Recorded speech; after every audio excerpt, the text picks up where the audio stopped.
ये वीडियो देखने वाले मोस्टली पीपल तब पैदा भी नहीं हुए होंगे जब इन भाई साहब ने 1991 में पाइथन प्रोग्रामिंग लैंग्वेज को बनाया था। पाइथन प्रोग्रामिंग लैंग्वेज इस टाइम दुनिया में सबसे यूज्ड होने वाली प्रोग्रामिंग लैंग्वेज है, जो हर जगह पर इस्तेमाल हो रही है, चाहे वो एआई हो, सॉफ्टवेयर डेवलपमेंट हो, वेब डेवलपमेंट हो या कोडिंग और कंप्यूटर साइंस के किसी भी फील्ड के अंदर Python most used programming language है।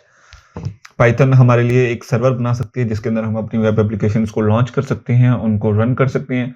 पाइथन डेस्कटॉप एप्लीकेशंस बना सकती है, पाइथन डेटाबेस के साथ कनेक्ट हो सकती है, पाइथन फाइल्स को रीड और मॉडिफाई कर सकती है, पाइथन बड़े डाटा को हैंडल कर सकती है और कॉम्प्लेक्स मैथमेटिक्स इक्वेशंस को सॉल्व कर सकती है। आज एआई के दौर में most AI, even almost all AI Python के ऊपर ही बनाए जाते हैं, पाइथन के ऊपर ही ट्रेन होते हैं और पाइथन के ऊपर ही रन किए जाते हैं। तो पाइथन क्यों बनाई गई थी? सबसे पहले कि एक इस तरह की लैंग्वेज होनी चाहिए थी कि जो हर डिफरेंट प्लेटफॉर्म, चाहे वो विंडो हो, मैक हो, लिनक्स हो, रेस्पबेरी पाई हो, जो भी ऑपरेटिंग सिस्टम है वो उन सब ऑपरेटिंग सिस्टम के ऊपर चल सकती है। तो पाइथन एक ऐसी लैंग्वेज है जो इन सब ऑपरेटिंग सिस्टम पर चल सकती है। पाइथन का सिंटैक्स बहुत सिंपल है, बहुत सिमिलर है इंग्लिश लैंग्वेज की तरह। तो को पाइथन को हम बेसिकली सिंपल इंग्लिश में भी लिखते हैं, क्योंकि इसके जो इक्वेशंस हैं, जो इसका सिंटैक्स है, वो बहुत सिंपल है, बहुत इजी है, बहुत इजी टू अंडरस्टैंड है।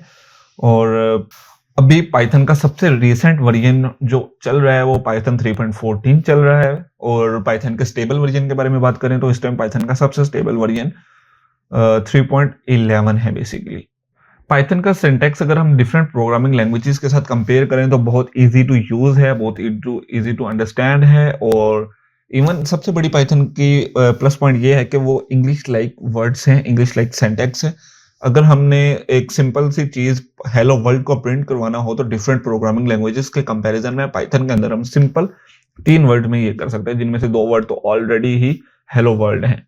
तो हम एक सिंपल सा प्रिंट स्ट्रिंग लिखना है और जिसके अंदर हम हेलो वर्ल्ड लिख देंगे और वो प्रिंट हो जाएगा। तो अगर अब यहाँ पर ये क्वेश्चन आता है ना कि इतनी ज्यादा प्रोग्रामिंग लैंग्वेजेस में से हम पाइथन क्यों सीखे, तो उनका जवाब ये है कि सबसे पहले तो Python all in one language है। इसको हम फ्रंट एंड और बैक एंड दोनों के लिए यूज कर सकते हैं। As compared to other languages, उनमें ये होता है कि हमें फ्रंट एंड के लिए कोई और यूज करनी पड़ती है और बैक एंड के लिए हमें कुछ और यूज करना पड़ता है। बट पाइथन इस केस में फ्रंट एंड भी कर सकता है और बैक एंड तो बहुत अच्छे से कर सकता है। और दूसरी बात कि अब 2026 में एआई चल रहा है, सबसे ज्यादा यूज होने वाली लैंग्वेज एआई के लिए पाइथन है। पाइथन इस टाइम ट्रेंडिंग है और पाइथन सबसे इंपॉर्टेंट बात यह है कि पाइथन इजी टू अंडरस्टैंड है और बिगिनर्स के लिए पाइथन बहुत इजी है समझना और सीखना।